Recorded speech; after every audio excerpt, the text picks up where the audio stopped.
नमस्कार. मी शैला भिसे. मी हुय्यर मोड कंपनीची happy customer आणि हॅपी डिस्ट्रीब्युटर आहे.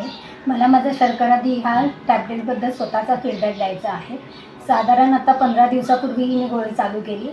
त्याआधी माझं HbA1c 14 पॉईंट होतं, म्हणजे 14% असं होतं.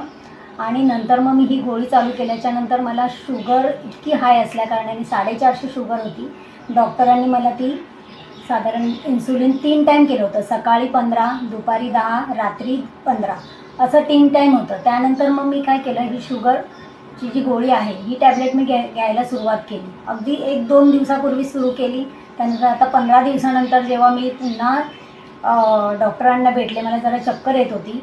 डॉक्टरांना मी फोन केला, त्यांना सांगितलं की मला असं असं होतं आहे, चक्कर येते. तर ते म्हणाले की शुगरची गोळी मी त्यांना ऑलरेडी सांगितलं होती की मी शर्करादी पण घेते. ते म्हणाले चालेल तुम्ही घ्या. आणि